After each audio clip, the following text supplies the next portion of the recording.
राधा कुंड पर महाराज जी एक बाबा माला बनाता था, रहता कहीं और था पर ललिता कुंड के पास भजन करता था। दर्शन मैंने नहीं किया, संतों से सुना।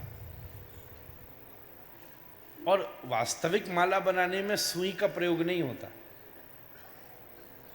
अगर पुष्प को छेदन कर दिया तो वो अपरस में नहीं आती प्रयोग में। अब आजकल इतना साधन सही नहीं है, पर आप अभी भी दक्षिण में देखिए तो कई बार माला बंद करके बनती है, पो करके नहीं बनती।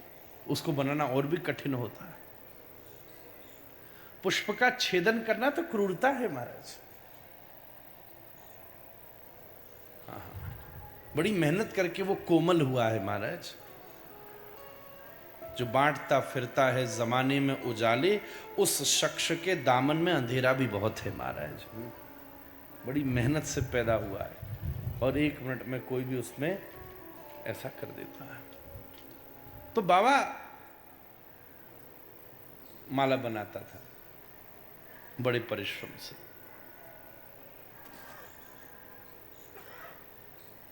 साधु बताते रोज पुष्पों से लड़ता था और बात करता। बता गेंदा, ए फूल, तेने भजन किया है, तू चढ़ेगा राधा रानी के श्री चरणों में। ए गुलाब, तू तो बड़ा कोमल है, पर कई बार तेरी कोमलता तेरी कमजोरी होती जा रही है। कांटों से तो तू जीता है। किस भूमि पर तू उत्पन्न हुआ, कैसी तेरी अनुभूति है, बात करती। और पुष्पों से बात करते करते, कोई बात नहीं, अब तू मेरे पास आ गया है, कोमल रहना, ले मैं तुझे कुछ कृष्ण नाम सुना देता हूं। महाराज जी दिन भर में एक माला बनाते और संध्या के समय जब पूजा होती थी, जब स्नान ध्यान सब विश्राम कर देते, उसके बाद चढ़ाते और सवेरे 4 बजे से माला बनाना शुरू करते। एक माला बनाई, फिर दूसरी बनाई, फिर कहते वाह, तुम एक दूसरे से द्रोह मत करो, लड़ने वालों को राधा रानी स्वीकार नहीं करती। नहीं, जचा नहीं।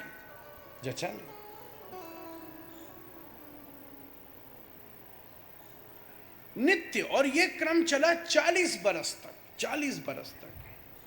रोज सुबह 4 बजे उठे, स्नान किया और बगीचा में तोड़ते नहीं थे पुष्प। तोड़ा तो फिर क्या काम बनेगा। बगीचे में सवेरे सवेरे उठते ही कपड़ा बिछा देते थे, गमछा होते ना। देखता हूं मैं किशोरी जी किसका चयन करती हैं महाराज। मैंने तोड़ लिया तो अधिकार अनाधिकार का विचार हो जाएगा।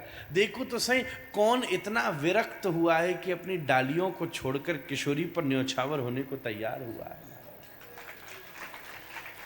जो गिरेगा उसी को तो किशोरी उठाएगी, फिर इकट्ठा। फिर कोई पुष्प रह जाता तो रोते, तू चिंता मत कर, तुझे फिर अवसर मिलेगा। किशोरी जी की तो बहुत प्रिय है, पत्रम पुष्पम फलम तोयम, भगवान ने कहा है।